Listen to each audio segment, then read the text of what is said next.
Welcome back.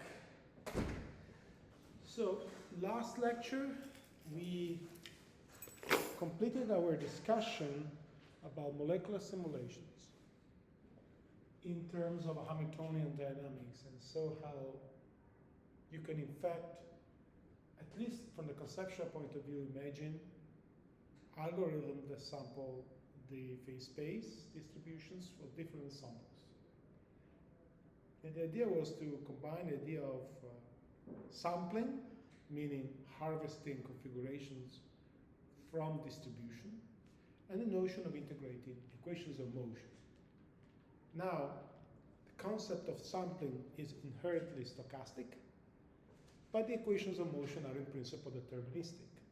So how come you can get stochastic estimations of, say, equilibrium averages from deterministic dynamics? The reason, as we discussed last lecture, lies in the fact that we are sampling the initial conditions from a distribution. At least as far as the velocities is concerned, this is really clear. For instance, you can run n independent simulations starting from the same, say, crystal structure of a protein. And if you sample the initial velocity from the proper distribution, which you probably know is the Maxwell's distribution, it's nothing but Gaussian in velocity set by the temperature. Well, then each of the trajectory is in principle deterministic in phase space, but the initial conditions are not. So eventually what you see is the evolution of the probability distribution under Liouvillean dynamics. Okay? Remember that? So in this approach, the stochastic behavior or the stochastic nature of the phase space distribution is entirely inherent into the initial distribution, as the following evolution of the distribution is deterministic. A situation that is not far from that of Schrödinger equation. Schrödinger equation is a perfectly deterministic equation for a wave function. But the wave function itself has intrinsic stochastic interpretation. It is related by modulo square to a probability. So we're in a very similar situation, and in fact what we described last time was that the phase distribution at time in phase point x time t was obtained by applying some Liouville's evolution operator on an initial phase space distribution, remember? Which is very much resembling of the equation x of t equals e to the negative I over h bar ht psi of x0, the quantum evolution operator. The difference is, of course, the absence of any I, meaning this is more resemblant of an imaginary time evolution rather than a real-time evolution. You can think about IT be my imaginary time. So rather than moving on the real axis, I'm moving on the imaginary axis. But other than that, there is a strong analogy.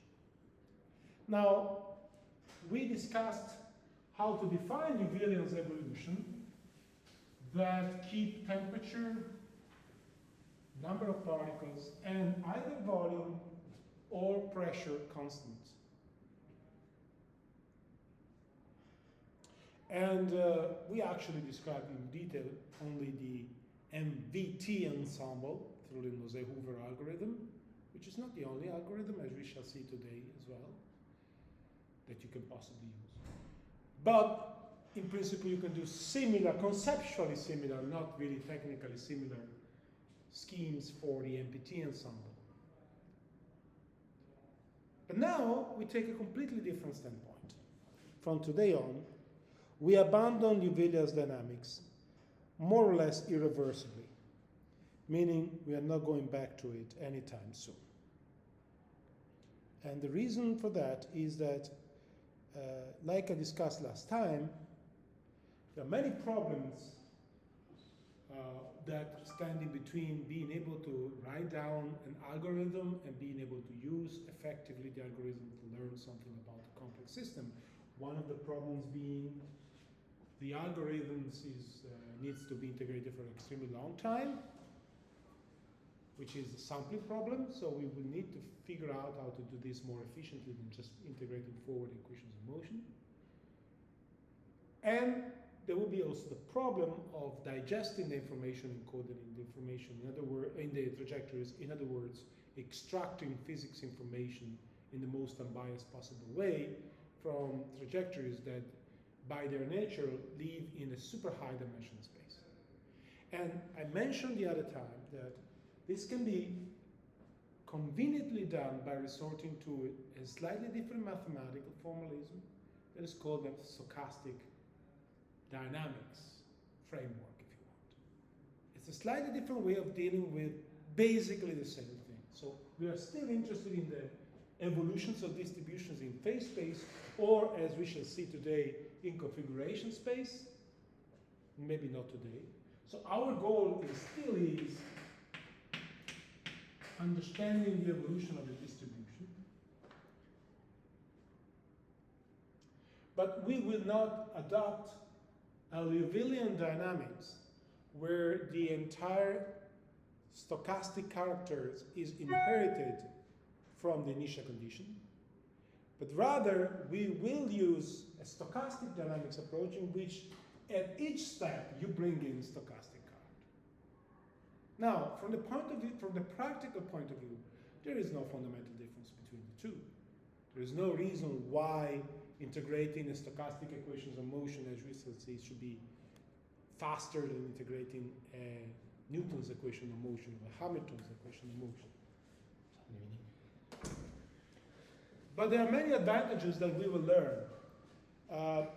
Developing enhanced sampling methods requires to prove theorems that are very conveniently demonstrated using the stochastic dynamics formalism. So there is more mathematical power, if you want, in the stochastic dynamics formalism.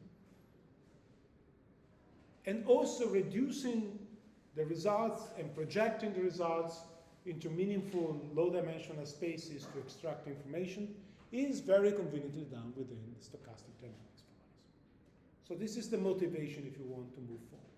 But as I mentioned last time, there's also a cultural motivation, which is the one that I would like to focus on today, and is to learn how irreversibility actually arises out of time-reversible dynamics, and to see it in the face what it means to distribute energies from one degree of freedom to many in a way that is unlikely to be reversible. Okay? So, the purpose of today's lecture is from Hamiltonian to stochastic dynamics.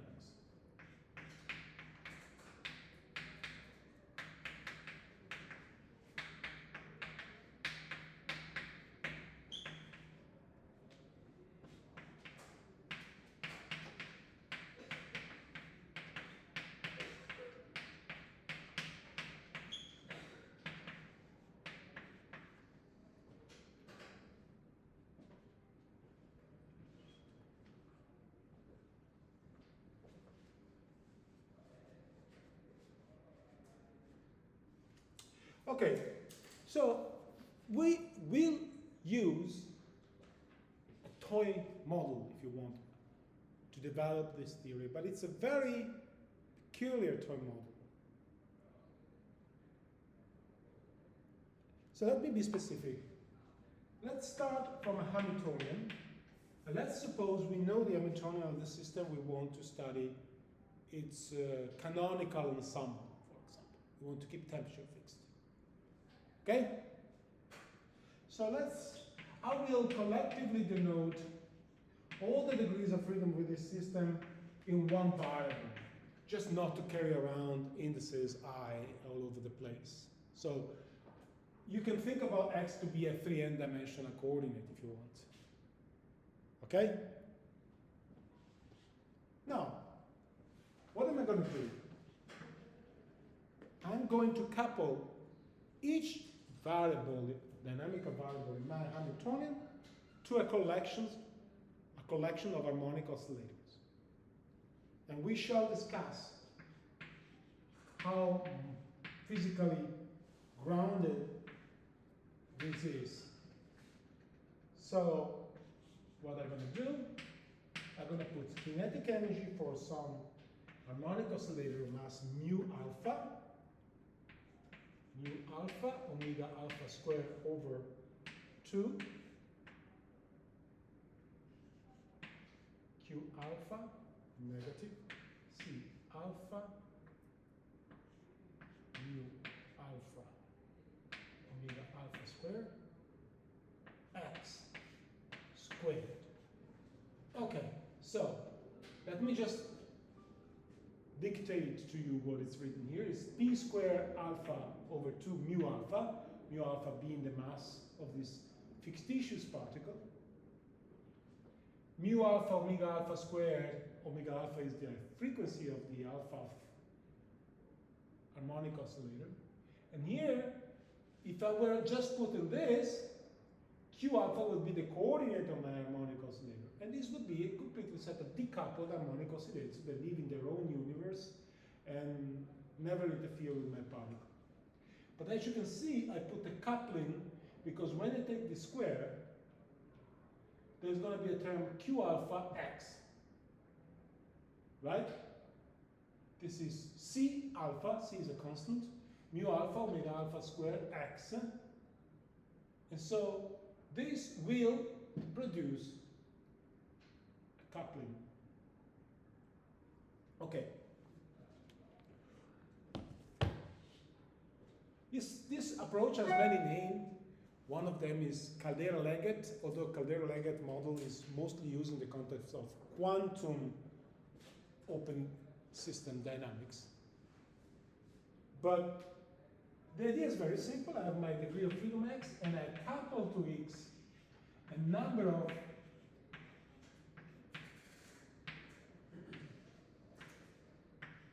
harmonic oscillator, Q1, Q2, Q3, Q4, Qn, and they're labeled by alpha. Okay? Now,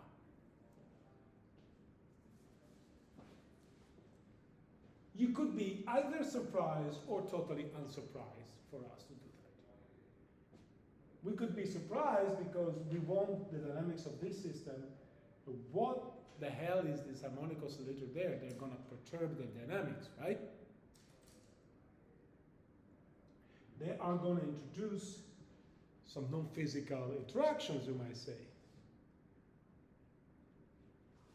And what are these harmonic oscillators? But then you may reverse your angle and say, okay, you got me already surprised once, you're not going to fool me twice. You introduce the Nosauver piston, basically.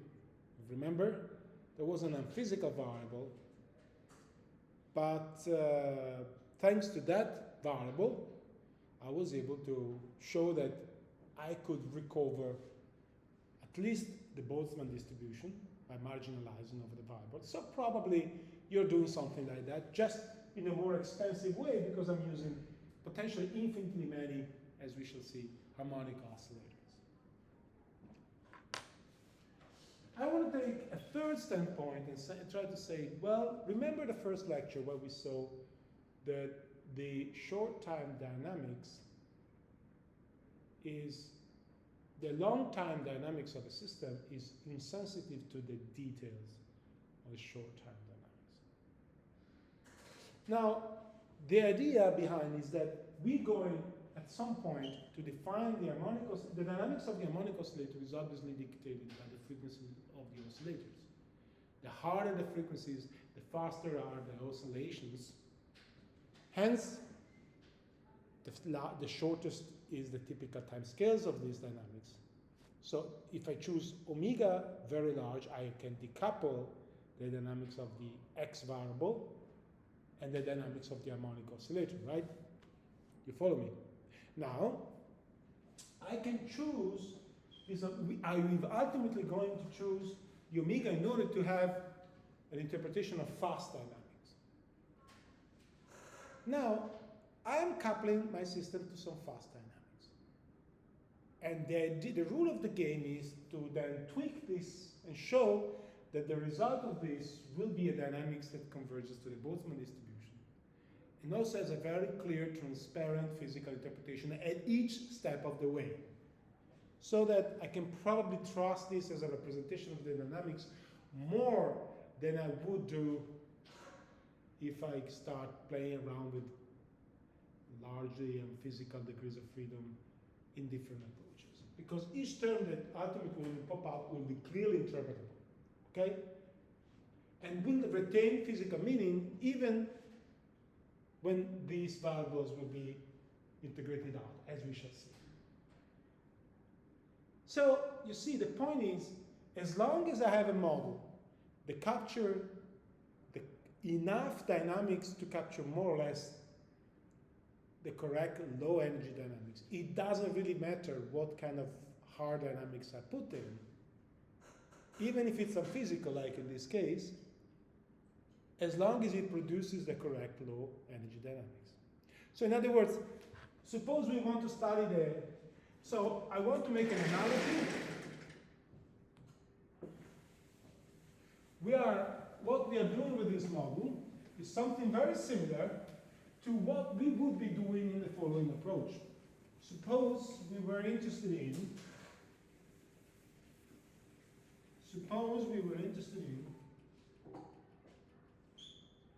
we have some unknown, well, some complicated charge distribution, okay? And we want to find out the field very far away, the electric field very far away.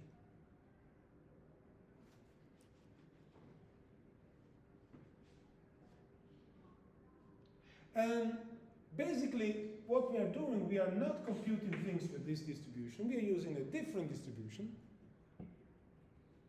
I have a different Hamiltonian. It's just an analogy, right? I'm not building a one-to-one correspondence. I'm using a different distribution, but I'm choosing this different distribution such a way that is calculable, easy to calculate, and it produces the same lowest modes of the multiple expansion. Maybe the same charge and dipole, for instance, right? So now, if I have a system for which I know, for instance, suppose I just put a sphere, and if it's a sphere, I can use Gauss' theorem, right? The charge around the sphere is easily calculable with the Gauss theorem. If I go far enough, if I were to compute the field with this, I would have to do an integral. But if I do this with this, I know Gauss' theorem is good enough, right? Correct? And the point is, since I'm interested in the field very far from the scale of the source, any additional multiple term is irrelevant, and the two go basically the same results. So rather than computing things with this, I compute things with this. That is so much simpler. Okay? Now, in this approach, we are doing something quite conceptually similar. Again, this is not a mathematical strict analogy, it's more like an inspiration. But in this inspiration, I've added additional degrees of freedom, which I will need because you know the canonical ensemble requires to have a heat bath, right? But rather than adding, let's suppose X describes a molecule, a correct heat bath would be a bunch of water molecules, right? Correct? But water molecules have complicated interactions. So rather than putting in water molecules, I put harmonic oscillators, which is the analog of putting a sphere. Yes. So let's start back from here. Here in this analogy I told you, suppose I'm interested in the field very, very far away from a charge distribution. Okay, if I were to use the exact charge distribution, I would have to do the integral of the source convoluted with the Coulomb potential, which is the Green's function. And remember, I'm using now the concept, I have an equation of motion, and I have a Green's function of that equation of motion. Remember, the Coulomb potential is the Green's function of the Laplace equation. Okay? and I convolute the Green's function with the source, get that field here. Correct? Now, there's an easy way if this was not just any distribution, but if it was a sphere with the same charge. Why? Because I can use Gauss' theorem that is so much simpler, and I don't need these complicated things. I can easily calculate the field for this field. Now, obviously, very close to the source, these two charge distributions give very different results. But if I'm very, very, very far away from the source, meaning if this scale is much larger than this scale, remember you need two scales to make a statement, then these two do for any practical reason, they give the same results if the distance is large enough. Okay?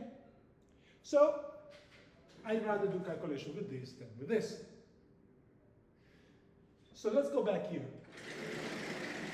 I want to study the dynamics of a degree of freedom x, which you can think of being collections of degrees of freedom representing a molecule, but in this mathematical derivation I will denote it as a single degrees of freedom for the sake of notational simplicity.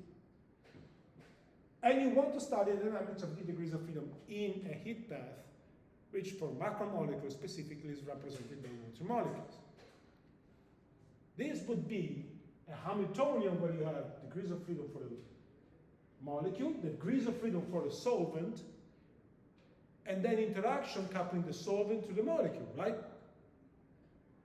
This would be extremely complicated to simulate because you would have to keep track of all the motion of all the water molecules. This would be a microcanonical dynamics, and then you marginalize, you don't look at the molecules, and you hope that you have integrated the canonical equations of motion, the microcanonical equations of motion in a way that conserve energy. And so ultimately you might invoke that the thermodynamic equivalence of the ensembles in the thermodynamic limit. Okay? So that would be the exact way of moving. But now we do the Gauss law equivalence, the equivalent way, which is I don't introduce the heat bath degrees of freedom as physical. I take a simpler model, a collection of harmonic oscillator, which is equivalent to putting the sphere charge distribution rather than the complicated charge distribution, with a linear coupling, x cubed. Now, as I just showed you, this simple model will allow me to do calculations, most of the calculations, analytically. Just as the Gauss law allows me to do the calculations analytically. And it's extremely physically transparent each step of the way. So as long as I'm interested in the very, very, very slow dynamics, which is the equivalent of being very, very far from the source in the Coulomb model, the details of the heat bath dynamics, provided it's much faster, is above a gap, doesn't really matter. And so, even if I use them physical degrees of freedom, I can still hope that to be able to describe that this model still describes the correct long-time dynamics, just as much as the spherical charge distribution does correctly reproduce the long-distance electric field. Correct? That's the philosophy of what we're going to do. Okay, so now you immediately see why this model is so easy to solve. Let's write down the equations of motion. I'm going to write down the Hamilton's equations of motion. We are still fully in the context of Hamilton's dynamics, Hamiltonian dynamics. That's the gradient of the potential energy. That's not a surprise. It's called Newton's law. But then I have to take Newton's law from here, which basically consists in taking a derivative with respect to x of the coupling with the harmonic oscillators, right? So if you do that, you get a term sum over alpha, C alpha, Q alpha, negative C alpha over mu alpha, omega alpha squared, x.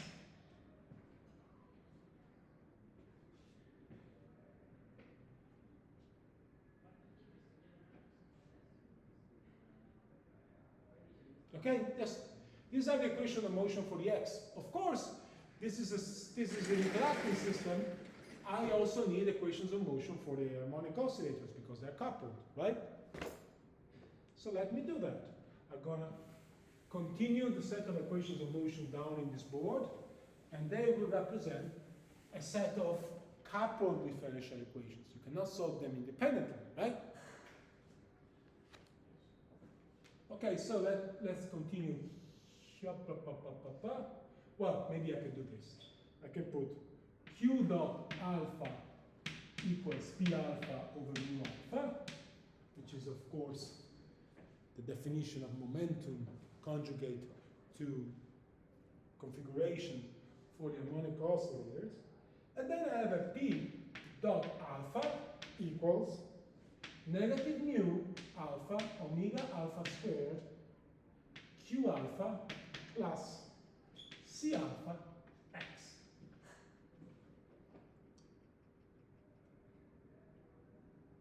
Yes. And you see, that's why I have chosen mu alpha omega alpha here, so that when I take the product and take the derivative, these terms cancel out, and C alpha is just the coupling of the harmonic oscillator to the physical degrees of freedom. The larger C, the stronger the coupling. Okay?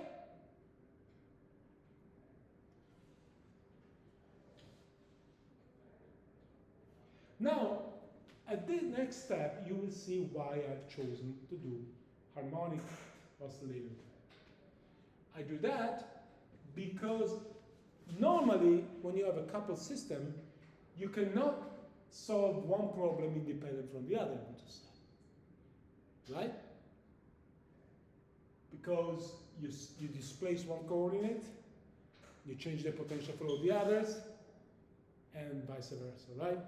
But if one of these systems is harmonic oscillators, it turns out you actually can. I always say this.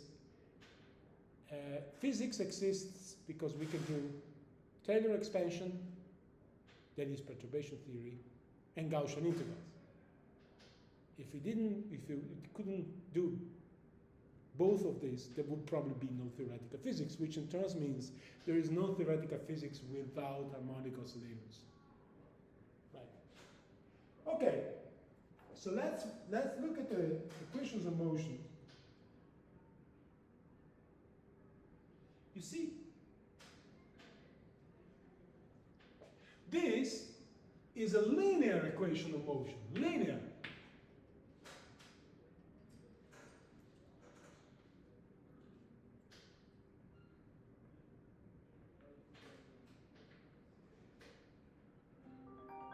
Ah, sorry. Andiamo, sto facendo lezione, è urgente? Ah, sì. No, ne parliamo dopo. Ciao. Ok, ciao ciao.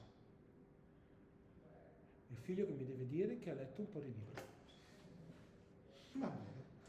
Ok, so to solve for this, I use the standard mathematical way. I look for a solution for the homogeneous, a general solution for the homogeneous, and then I add a particular solution for the inhomogeneous. Remember that? Theory of differential equations, back in your second year, or your first year. So let's look for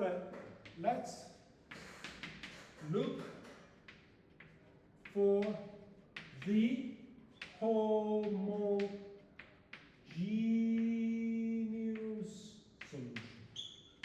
Well, the homogeneous solution consists in closing your eyes to the fact that there's this term, right? And then it's a plane harmonic oscillator. You know the solutions are sines and cosines. So the homogeneous solution is Q alpha of t equals Q alpha of t naught, the initial condition, cosine of omega alpha t minus t naught, plus p naught alpha t naught over mu alpha, sine of omega alpha t minus t naught.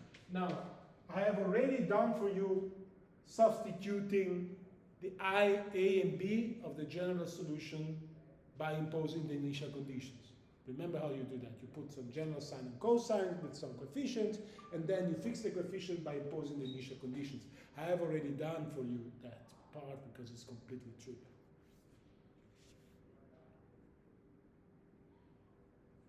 Now we need a solution for the inhomogeneous part. Okay? And to do that, and that's where this particular model becomes very, very convenient. To get a solution for the inhomogeneous part, we'll go into Fourier space. Okay? So how does that work? Well, we take a second order Fourier. So now let's Q tilde be the Fourier transform. The second derivative, which is, I'm just writing Newton's equation now, substituting P naught as Q double dot, right? The second derivative will drop a negative omega squared because the time derivative will drop I omega, right? In the Fourier transform, you know that the Fourier transform of the second derivative is negative omega squared, the Fourier transform of the function, right? Plus, now this term is easy. It's just the Fourier transform of Q as a function of omega, because these are just constant. When I go Fourier transform these, they pass through. And then I have plus C alpha, the Fourier transform of X.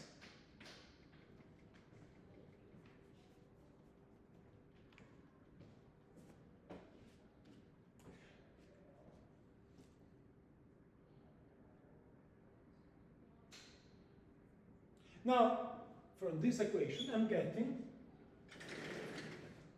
Q tilde alpha of omega is equal to C alpha of X tilde of omega dot mu alpha omega squared alpha negative omega squared.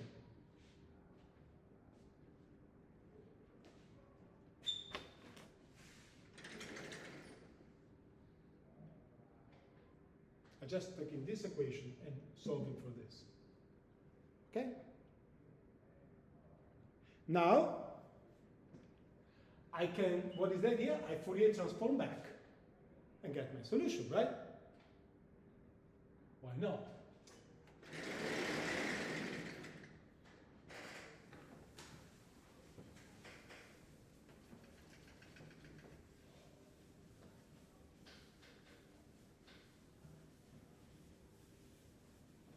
If I Fourier transform back, I'm getting that Q alpha of t this time, because I'm Fourier transforming back,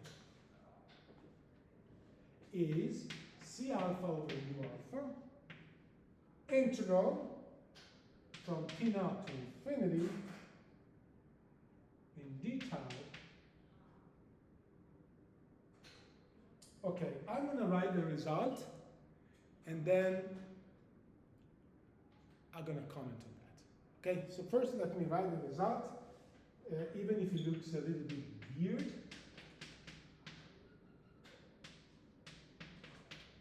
And then k t minus tau is the Fourier transform of d omega over 2 pi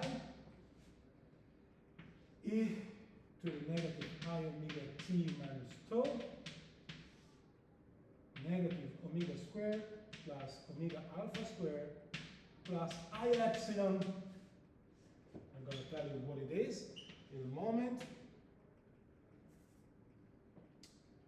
And that's actually solvable. T minus tau 1 over omega alpha times sine omega alpha t minus tau. Okay, just copy down this for a moment, and then I explain where all this comes from. Those of you who have done quantum field theory, if any, will recognize this is exactly how you build the propagator of quantum field theory conceptually. You first solve for the Green's function, which is the propagator, and then you have the Fourier transform and you pick up a pole. But now I'm going to tell you how this works. So, the Fourier transform is the Fourier transform of this guy, right? This guy contains two objects that I need to Fourier transform. X and 1 over omega squared minus omega alpha squared. Right? Now, the Fourier transform of a product is the convolution of the Fourier transforms. So, here I have a new variable tau that in principle goes from minus infinity to plus infinity. Okay? So, I have written T naught for reasons. I could have even avoided that, because eventually there will be something that will take care of it. So let me say from minus infinity to plus infinity. And then I have a convolution, you see, of the Fourier transform of the Fourier transform, so the anti-Fourier transform of the Fourier transform, so the original function, and the convolution of this kernel. Okay? Okay. You with me? The kernel is the anti-Fourier transform of this object. Problem, this object has a pole right through the integration axis, right? Minus infinity plus infinity. Right? So I'm integrating from minus infinity to plus infinity, the Fourier transform, and I pick up a pole in between. Remember some mathematical methods for physics, third year? There is a standard way to do that, is to use Cauchy theorem, or use the residue theorem, right? Remember that? But in order to do that, you have to displace the pole, right? So what you do, you turn this from a function to a distribution technically, which means it's something that only makes sense within integrals. You do the integral, you hope the integral converges when after you've done the integral, you send epsilon to 0. You remember that, right? That's actually how you build the propagator of quantum mechanics as well. Fine. So I have only one way I can move the pole, because you see, in order to close, this can be closed only in one direction, because when I go to the imaginary time, this must converge. Right? And if I do it the wrong direction, this will explode rather than converge. Okay? So I have to close it in one direction. But then I have to move the pole so that it is encompassed by the Cauchy contour, because if I move the pole that it goes out, Cauchy theorem tells me that this is 0, right? So that's why I don't have any choice here. I have to put a plus epsilon here. But then, if I do this integral, and I use Cauchy theorem, I discover that I can only use time in one direction, because again, if I do it on the other, things get weird, explode, right? So in other words, this is the correct way of closing the pole. This will give me the theta. But this theta will turn out here, and basically that's why I put T not here. But there's a physics behind this. It's causality. The motion of the harmonic oscillators are only influenced by the past configuration. In other words, I cannot influence the past, I can only influence the future. Okay?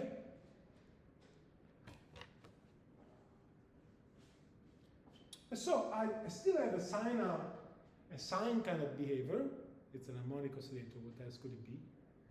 However, it's convoluted with instantaneous trajectory. So in other words, if I knew the trajectory, I could get this explicitly. This is only possible because I have a linear coupling. Okay, because I've used the Fourier transform of this. If I had x squared here, or sine of x, the Fourier transform of sine of x was not sine Fourier transform of x, obviously, right? So the fact that I used harmonic oscillator with linear coupling were instrumental, because I could do this term and this term easily. The Gauss theorem analogy.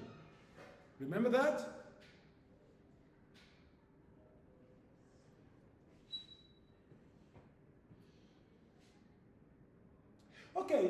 So now I have this.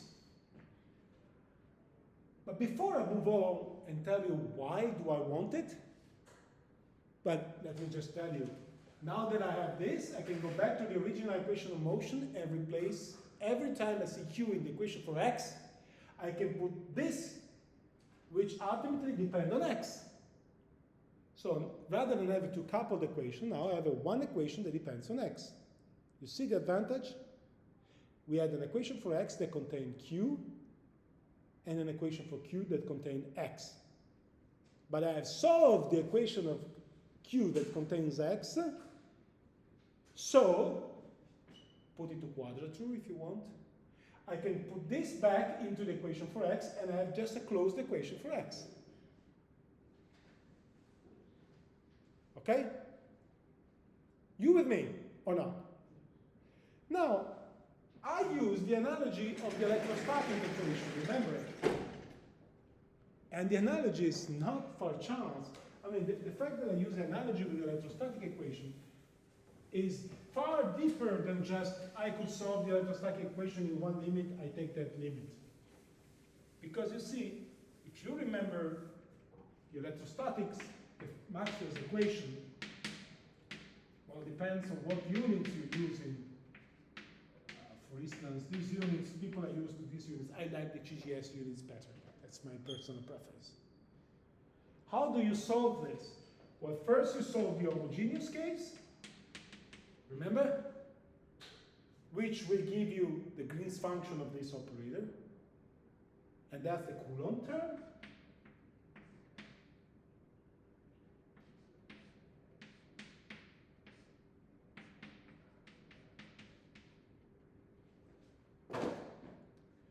And then you convolute it with an inhomogeneous term, which will give you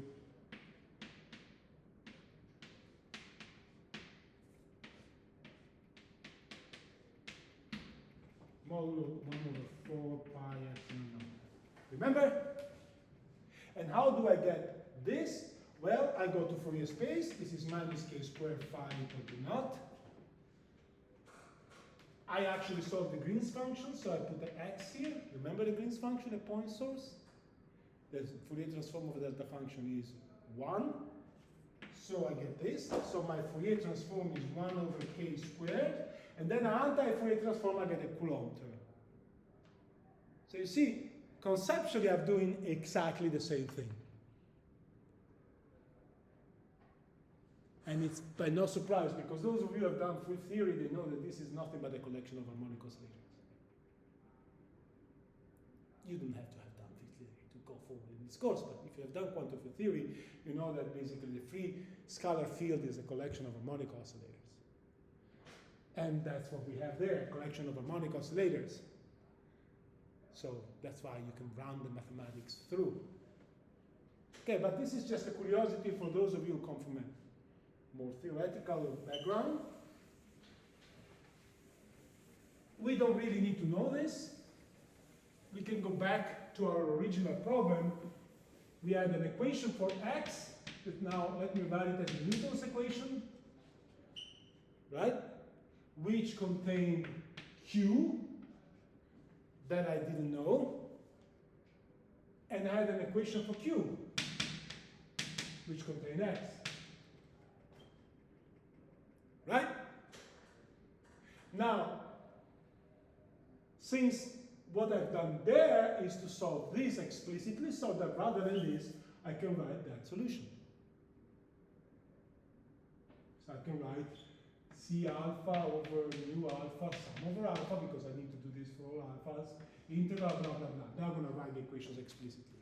Now I have an equation for x that only contains x. Okay? The harmonic oscillator model allows me to decouple the problem with a little bit of math. Okay? Fine, let's write this down explicitly. Given that this is the idea, let's write this down explicitly. After you've done all this, the new, okay, Q alpha is actually the homogeneous plus the inhomogeneous, of course. This is just the homogeneous solution. The homogeneous solution, you have to sum the generally inhomogeneous solution. So the total Q alpha, if you want, Q alpha of T is the homogeneous solution, Q alpha cos blah blah blah, plus P alpha, mu alpha, sine blah blah blah. You find these arguments up in the notes, and that's the homogeneous, plus C alpha, mu alpha, omega alpha, integral from T naught to T d tau. And now, instead of K, I write sine. Because this is being taken care of by the fact that I have T naught here, the Heaviside step function. And I have 1 over omega alpha sine, 1 over omega alpha, and now put sine. Okay? With me? So I have x of tau sine of omega alpha t minus tau.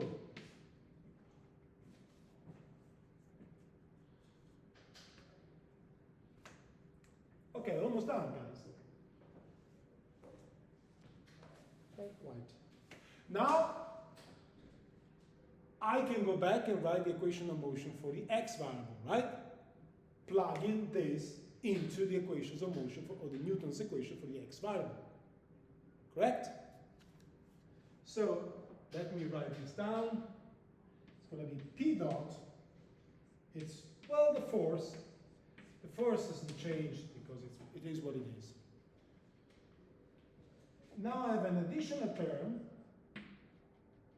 alpha, which is C alpha squared mu alpha omega squared alpha, which comes from the square of the Hamiltonian. Remember, the Hamiltonian contains x minus q squared.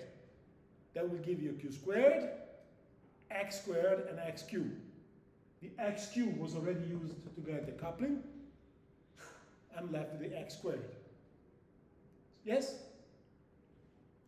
But then I have the terms coming from the coupling. But now instead of writing down q, I write down q as a function of x. Remember, go back into the Newton's equation. There was, in the Newton's equation, you also had a term with containing, the Newton's equation for x contains a term proportional to q, because the two were coupled. Remember, it was C alpha q, alpha. Right? Now, I know q, I plug it in. Okay? So I get sine over alpha, C alpha squared, over mu alpha, omega alpha, squared, integral T naught, T, d tau, omega alpha sine of omega alpha t minus tau, x of tau, which is this term, and I have another term which comes from the homogeneous part. The term that comes from the homogeneous side is sum over alpha, C alpha, Q alpha T naught, cosine omega alpha T minus T naught, plus P alpha naught, omega alpha mu alpha, sine omega alpha T minus T.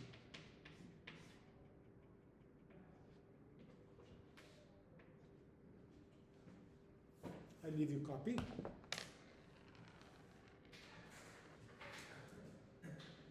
du by dx, c squared, I'm missing a piece here, there's an x here, of course. C squared x mu alpha omega alpha squared, c squared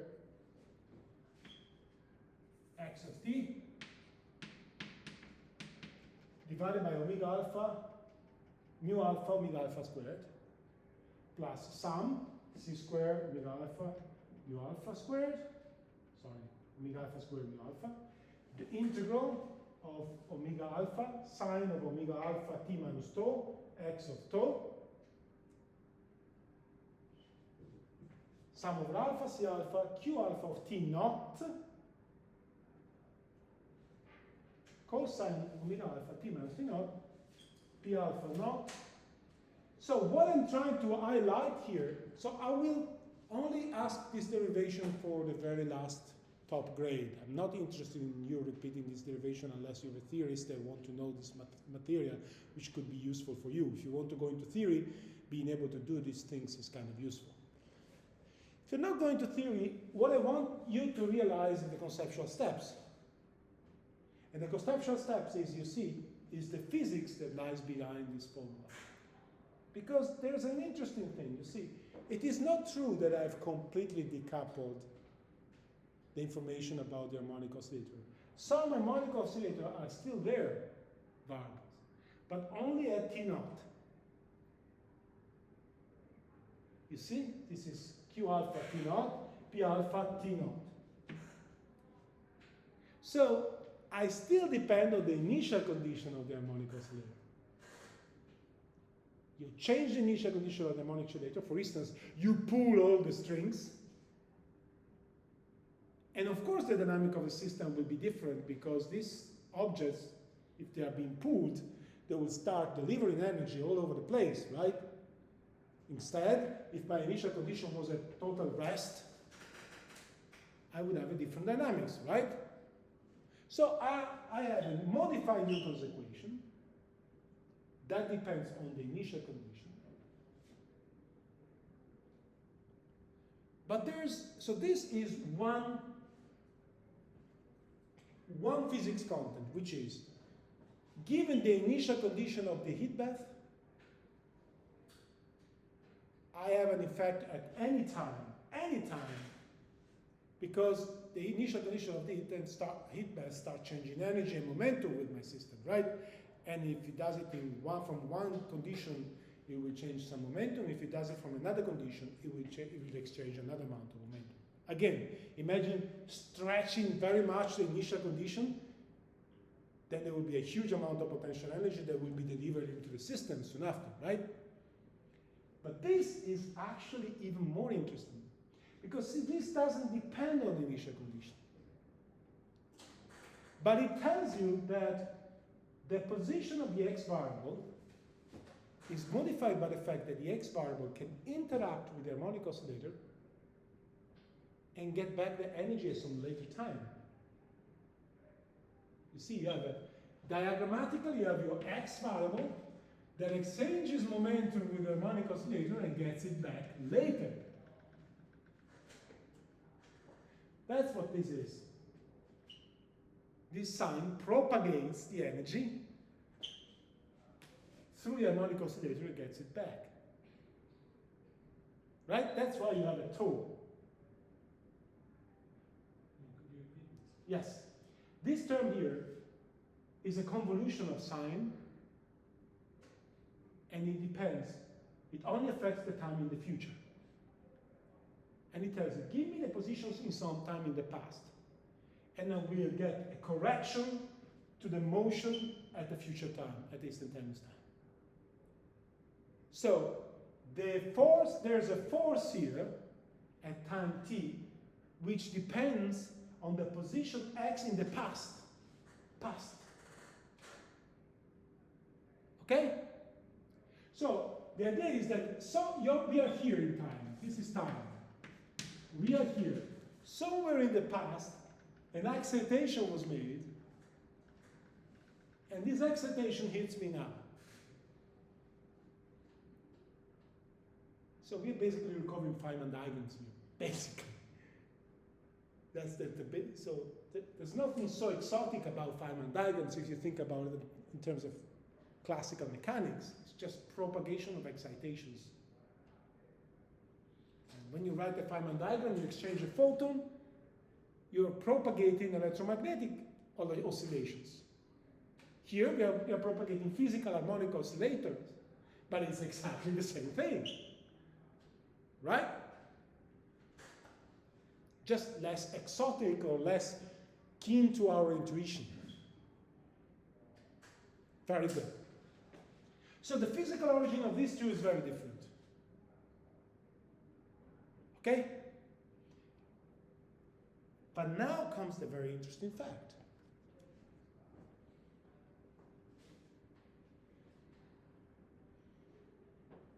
We rewrite this into a new form that separates this contribution from this, because they have different origin. So let's rewrite this equation in a form which is simpler and accounts for this splitting. This is how the initial condition ultimately propagates now, right? And this is how you exchange some energy with the harmonic oscillator sometimes in the past, and you're getting it back now. Or vice versa. You got it and you're giving it back. Okay? So let's rewrite the equation of motion.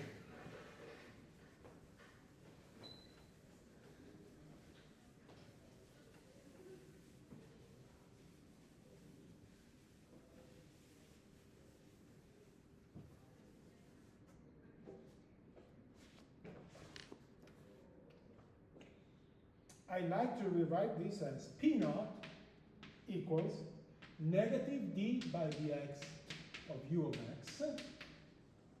Then I put a collective term m over 2, which I will have to define for you in a moment.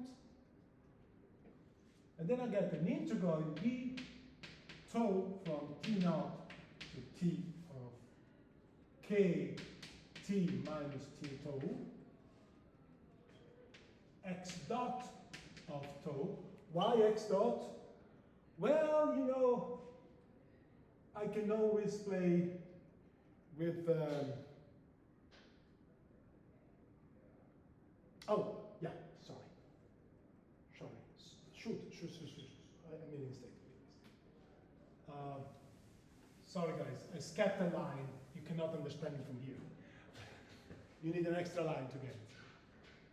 So, sum over alpha, C alpha squared, over omega alpha squared mu alpha, the usual coupling we had here. And then, you see, I have a sine multiplied by x integrated over tau. You see? I can think about this sine as the derivative of the cosine with a minus sign. Why not?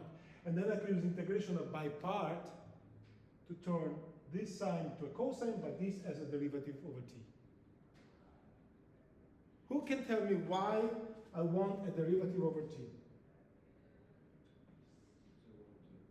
Huh? I would like something like, I'd like to implement a differential equation. But this is a force, right? Because it's on the right hand side. What force is proportional to velocity? We saw it in the other lecture. Friction. But now you should jump on your chair. Why should you jump on your chair? Because what is the physical origin of friction? Why there is such a thing as friction?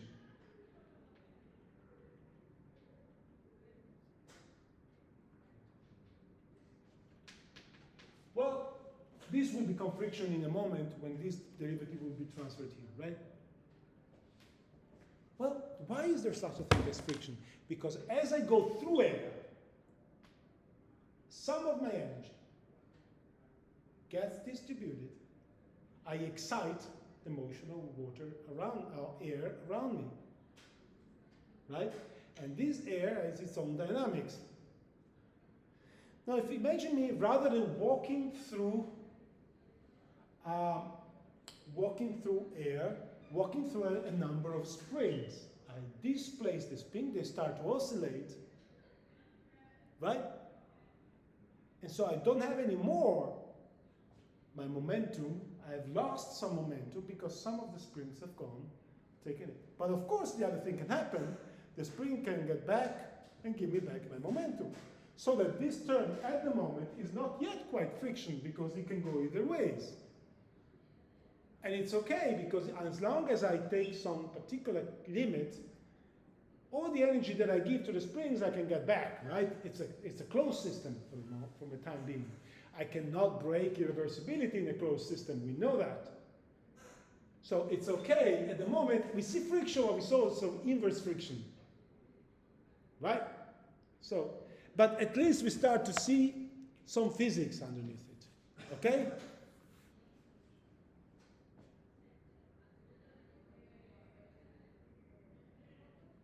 And there's a minus, sorry, no, that's correct. And there's also a term that is the same as here, is like sum over alpha, C alpha squared over mu alpha omega alpha squared, and there's an x simply with a negative sign. This was already there from before, that's it. Just propagating it here, doing nothing more. And then I have another term, the f of t. What is the f of t? It's this term here. The one that depends on the initial condition. No, forget about this Feynman diagram-like dynamics in which I deliver some energy on the oscillators and they give it back to me at some later time. That's this first term. Okay? This term comes from the fact that in the initial condition, I could have stretched over the harmonic oscillator, and this will affect and ultimately give me a force at time t that depends on the initial condition. Correct?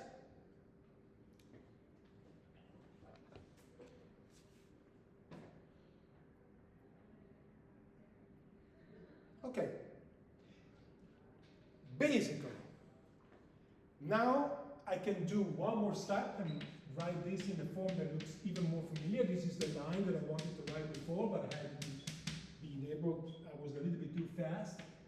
M over 2, I'm putting all of this parameter into one, basically,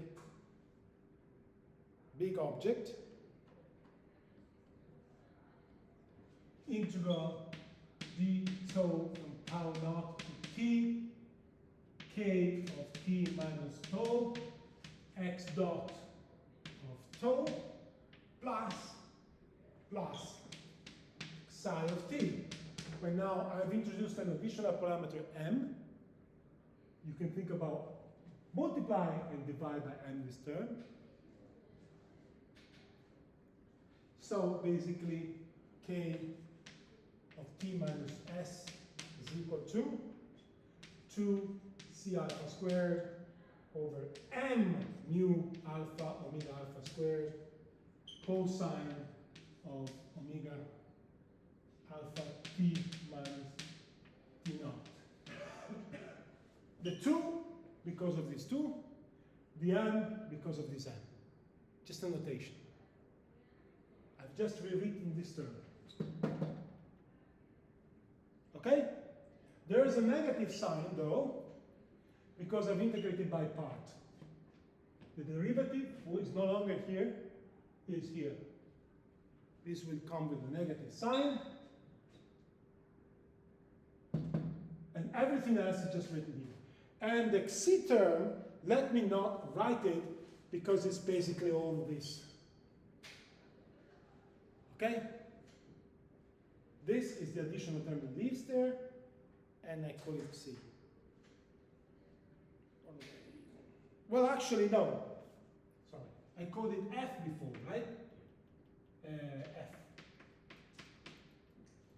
So if this is f, well, I'm still missing this term x here, you see? F and x. I call this xi. So let me write and say, okay. This I can get rid. And maybe the next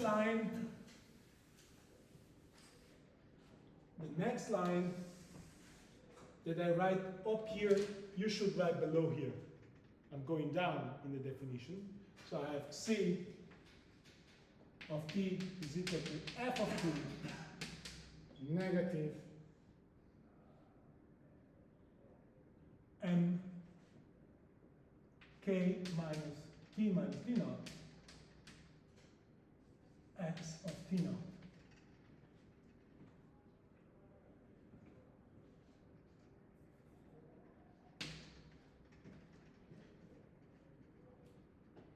This is an x.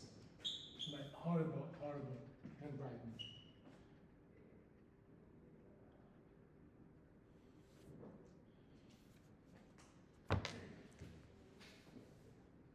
Now, long lecture today, but hopefully you will see an inspiring one. Lot of math.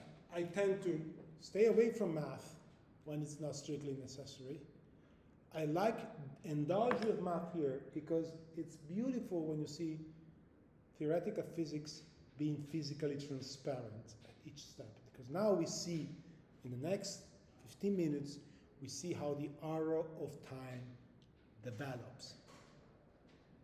Okay? And we see it in formulas. Okay? So that's why I wanted to do that.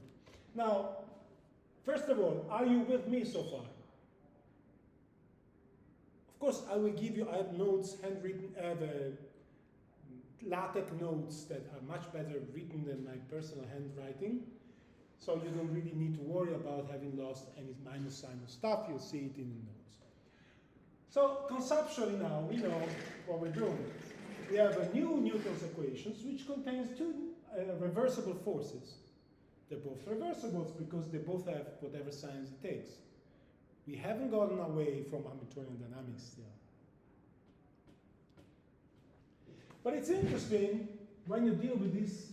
This is clearly, this kernel is what describes the physics of the energy that you transfer to the harmonic oscillators, and they can give it back later.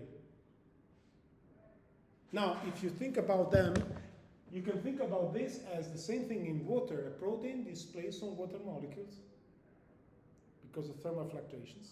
Maybe an interaction attracts a water molecule to residues. These two residues come closer, they displace water molecule. There's a network of hydrogen bond in waters, so this displacement gets transferred, and later on, an atom gets a kick. Right? This physics is in here. Right?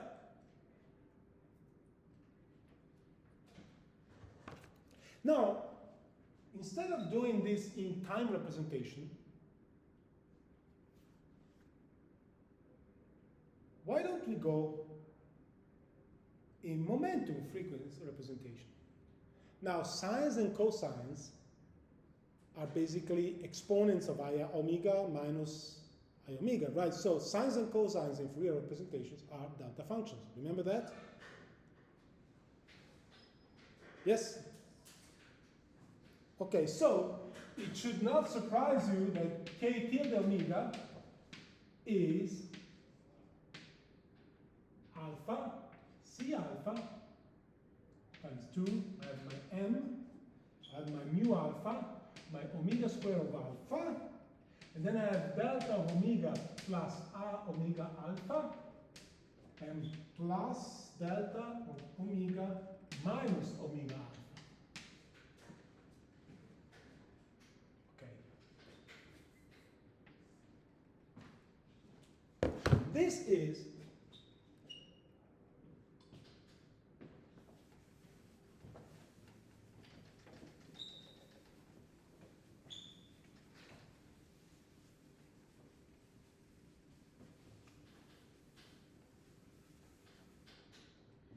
a spectral representation.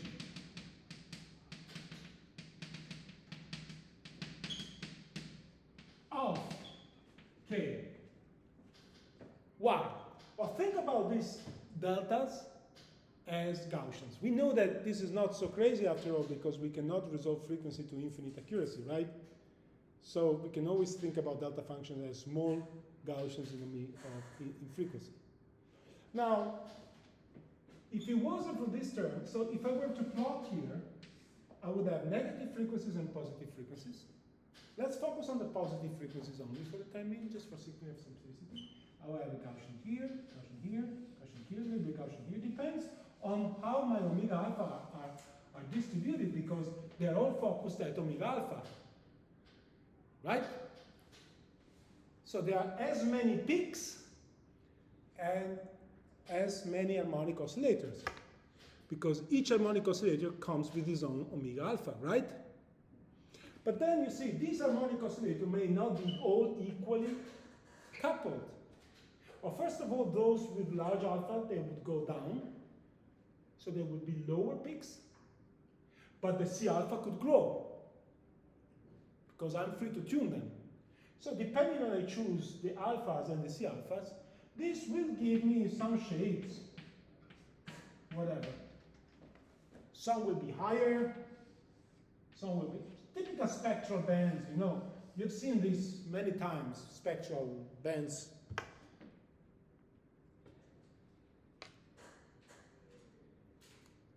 Not particularly surprising. Now, this is a discrete spectrum. Why is it a discrete spectrum? Because I have a finite set of alphas, a discrete sequence frequency.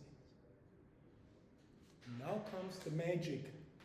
Stick with me, because this is the moment where we start to age.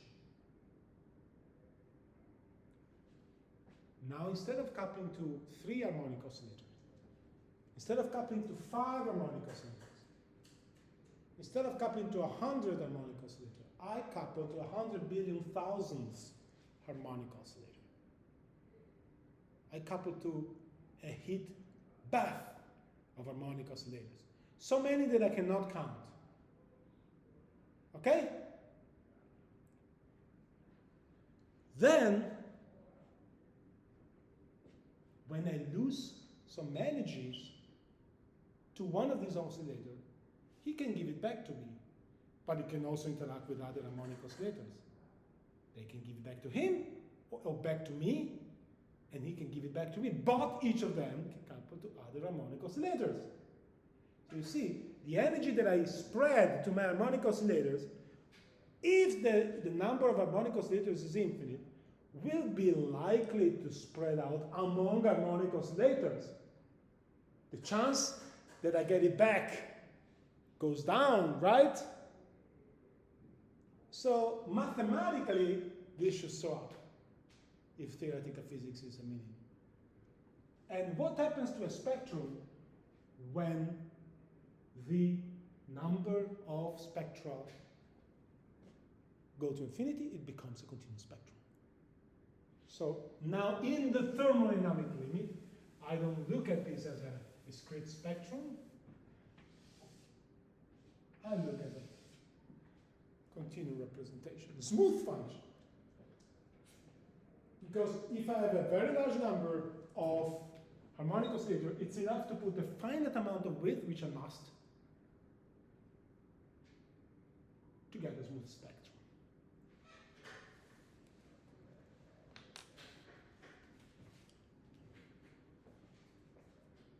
Okay? Now, if we've done things correctly, physics should not fail us. Math should not fail us. Because now we have taken the thermodynamic limit. Now we should only see friction. Not anymore negative friction. Correct? Because now physics tells us the information goes. So now, if you have done things, the moment we put this into the continuum, the moment we determine the arrow of time. Right? How come? Let's go back to the first lecture. Remember what did we do when we wanted to find out how to treat the hardcore of the Schrödinger equation? We said, we don't know what it is. We go to Fourier space. And then in Fourier space say, whatever it is, I don't care, because I want the soft modes. Remember? So let me remind you, we have V of R my hardcore, which I didn't know, I went to V tilde of omega, which I still didn't know. But then I'll say, I'm interested only in omega that are small, because my dynamics is soft. Remember? And so say, okay, I can expand this as a C naught omega, C naught plus C naught square omega square, blah, blah, blah. Okay? Actually, I did not have any even terms. Well, these were not function of omega, so these were function of momenta. And there were not odd terms because of rotational invariance. Okay? Now, we allow all of the omega terms, but even if we don't allow the omega terms, if you stay here, this will give me a delta function, remember? Now we do the same with the spectral function, k tilde of omega. Whatever it is, this smooth function, I don't care, as long as the dynamics that I'm interested in, x, is dominated by Fourier modes that are small compared to all of these alphas. So that the spectral density for small alpha is the only thing I'm interested in, because everything else is so far, so much harder that I don't really care. So I say this is some coefficient that I don't know times a delta function of t, times some coefficient I don't know plus correction. And if I go back, k of t minus t naught would be c naught times a smeared delta function to be precise, but I don't care the fact that it's smeared at the moment. And exactly as we did in the Schrödinger equation problem, which tells you why we did the Schrödinger equation problem. Okay? You with me? No. Stop me if you're not. This is the leading order Taylor expansion of this for small omega. Why the leading order? Because correction become more and more important for larger omega. But we are interested in soft dynamics. Soft dynamics, low Fourier modes. So as long as my dynamics is soft, I can stop this expansion to any finite point. This is the equivalent of stopping the multiple expansion as long as I'm far from the charge. If I anti-Fourier transform back this, I get a delta function. And now, all I have to do is to go back here. There's an x dot for the part integration, remember? And now, this is positive. C naught is positive. And all of a sudden, this becomes an equation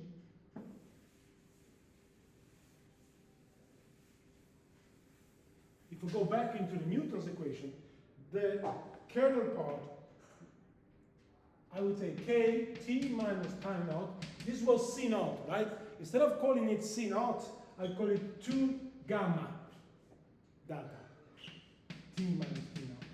T naught, T minus naught. Okay? This is my C naught.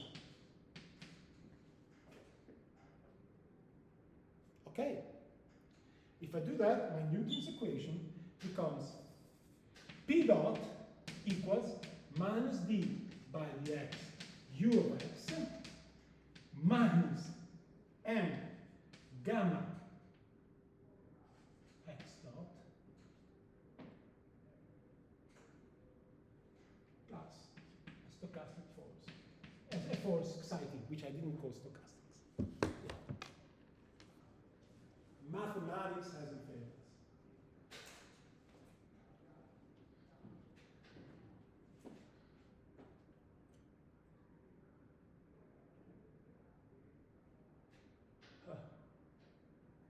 We recovered friction. From this point on, dynamics is irreversible.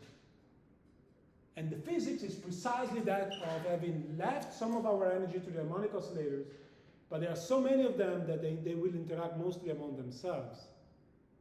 It's like if you have your ball, and you want to play with your ball, but then there's a kid that wants the ball. You give it the ball, he gives it back to you. But now you discover that this kid has 100,000 billion brothers. They all come with him to play. And they all start to play. He gives the ball to that, to that, to that, to that, to that, to that. Result, you lost your ball. You never see it again. You thought you could play with the ball with the kid, but the kid has way too many brothers, and they all want to play. They all get their share of chance of getting the ball from any n-1th brother. Result, you're just one in the ocean.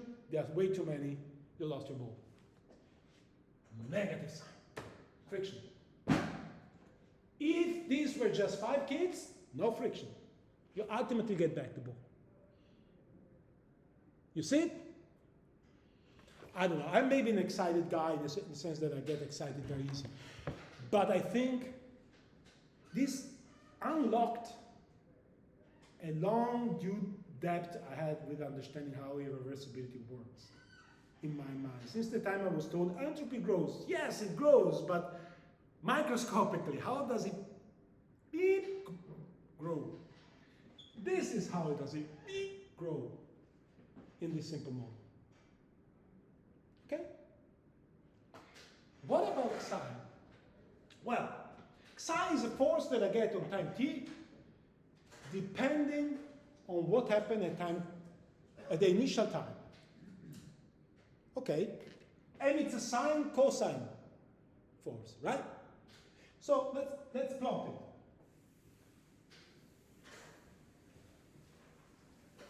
Let's plot it.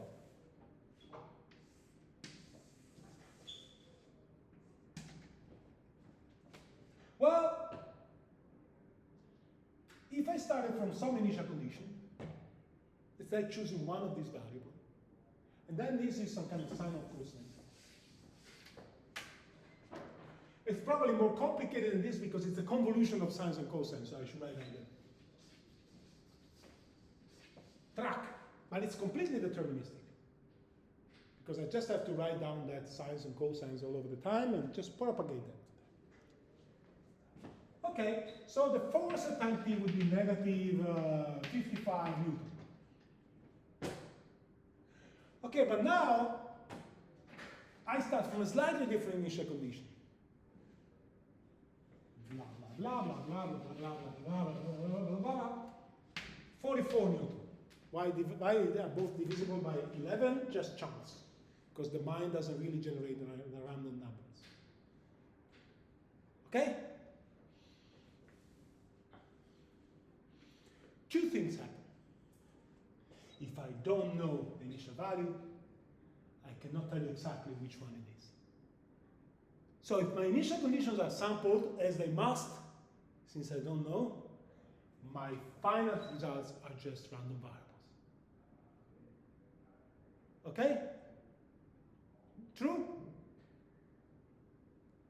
But more than that, if the harmonic oscillators are much faster than the dynamics of my system, which has always been our working hypothesis. If I look at the time t, and then I look at the small time delta t, which is small for the dynamics of the system, but not for the dynamics of the harmonic oscillators. Well, there are so many oscillations here that who knows what's going to be the result after any final time delta t. See what I mean? It's like losing memory. I mean, of course, if I were to track, but I don't have the resolution, right? So if you have a final resolution and you're slow, you have a stochastic force that is delta correlated, meaning as soon as you displace by a small amount of time delta t, you lost the information about what was before because he has done so many possible oscillations that any small error here will generate whatever number you want there.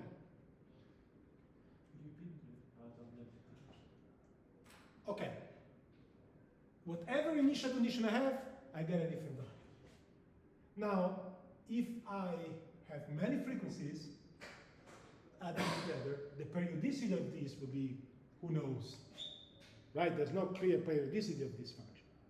So what happens is if I slightly change the initial condition, and the function is not periodic, large and limit, I get a completely different value here. So this force is completely stochastic with respect to the initial condition. Okay? But if all my frequency of the harmonic oscillator are faster than the dynamics, the time it takes for getting a completely uncorrelated result, because any minor change here will give me something totally different, is a short time scale compared to the dynamic of the slow particle. So, in a world seen by the slow particle, this force is stochastic and delta correlated, meaning anytime I measure it, at any final resolution I have, I get a value that knows nothing about the previous value. Because it's like connecting this to this. Okay? So, central limit theorem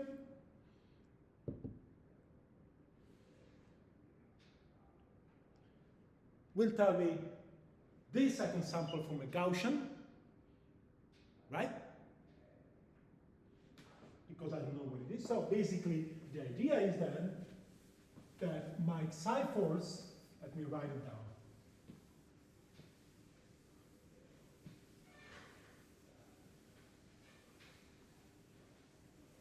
Psi behaves in the thermodynamic limit as a delta correlated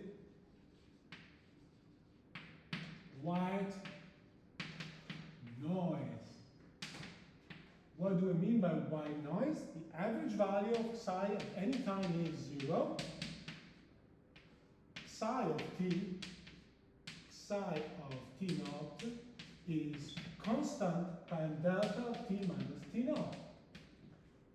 White noise means that this is a constant, it's not a function of position or time.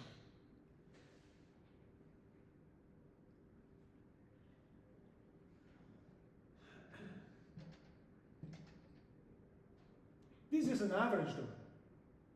What am I averaging about? I'm averaging over the initial conditions, right? Because those are determined, because the dynamics of psi is deterministic.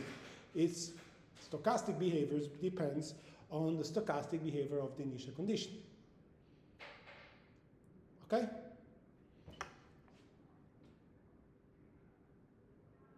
Now, this is the part that I can skip because it's a few pages of calculations.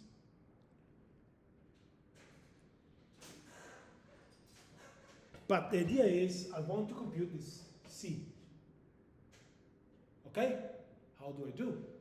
I average over the value of psi that I can compute at time t given the one of t naught, right? Because I have the explicit formula. Averaging over p naught and q naught, the initial condition. And I sample them from a Boltzmann. Because I assume my heat bath is in thermal equilibrium. So the idea is I have P naught, P alpha naught, and Q alpha naught. I sample them from a distribution rho of P alphas, all the alphas and all the Q's alphas. And this is nothing but exp of P squared alpha over 2m plus only the harmonic oscillator part of the Hamiltonian, remember, without the coupling, or with the coupling? With the coupling. So I have sum over alpha, the coefficients, and then I have x minus q alpha squared. Remember, this is the Hamiltonian for the harmonic oscillator, negative b, the Boltzmann distribution. You see it? This is the Hamiltonian of I have an initial Hamiltonian. Where I started off.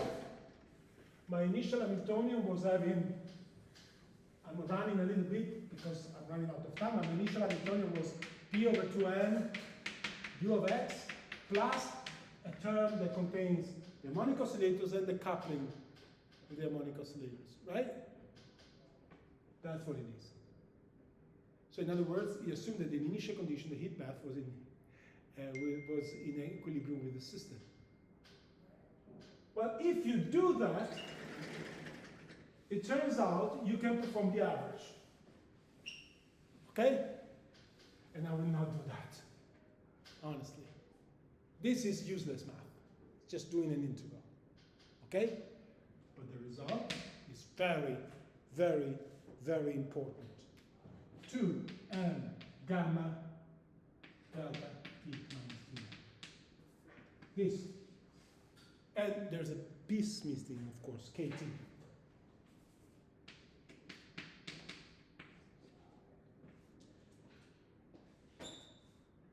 Why is there gamma? Well, there's gamma because gamma, we've seen it, is all over the place through the K, right? Why is there Kt? Because the initial condition contains the temperature. So, let me rewrite it in a better way. 2m gamma kBT. Yeah. This is called, as a very important name in statistical physics, called fluctuation, dissipation, relationship or theorem, call it as you want. Fluctuation, dissipation. It's a far from trivial. Ooh, I'm late. Have to rush away. No, 2:30. No, I'm late. 10 minutes late. Fine. Let me just finish. This result, which we'll pick up, and next time we'll discuss what I need you to remember from all of this. But this part is far non-trivial because you see, there's equilibrium physics, but psi, if you do dimensional analysis, as a time of a frequency, and there's a mass. So there's something dynamics, time dependent, which is the frequency by which you lose energy with a harmonic oscillator ultimately, and something equilibrium. It's one of the few points where equilibrium thermodynamics and dynamics merge. In all of your education, you've seen KT and then Newton's. I bet you haven't seen any equation of statistical mechanics where a time scale and a temperature was in the same equation. Which means that now we are able to study dynamics in contact with the temperature. Real dynamics, not just equilibrium. The physics of this is, pay attention, I have a friction that takes away energy. But I get random kicks from the environment. The energy I get from the friction doesn't go anywhere, it remains in the system. So it must be on average the same that I got from the environment. So this balance of energy that I lose with energy that I gain, assuming the system was initially in thermal equilibrium, ensures that the system remains at a fixed temperature because it doesn't blow or freeze. If I was leaving more energy than I was getting, I would freeze. If I was getting more energy than I was dropping, I would explode. But this equation, far non-trivial equation, establishes on average basis a balance between this. You know how to see it? Well, we'll discuss it next time more properly, but if you discretize this, you get a Kronecker delta here. And when t becomes equal to t naught, this is the variance of the force. So the amplitude of the force on average delivers enough energy that exactly compensates the energy that the system loses by interacting with the same system. Which is why, if you take something, now basically what this is telling me is the zeroth principle of thermodynamics. I take a system, I put it in an object with temperature T, doesn't matter what energy we will have, ultimately we will discover, we will have to prove it, but because of this relationship, ultimately the system will reach the temperature T.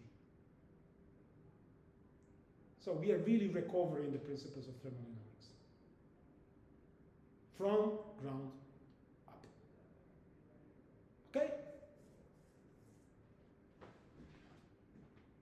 Next time, we will write down directly this equation. I lost it. The equation with a random force and the friction is called the Langevin equation. We'll start from there. Okay, and we will review what the physical origin of it is. But I think this long lecture is to tell you that whenever you see a Langevin equation, it's not just an heuristic equation. It's an equation that must follow from very basic principle. Yes, we use harmonic oscillators, but we discussed we used harmonic oscillator because we could do calculations with it.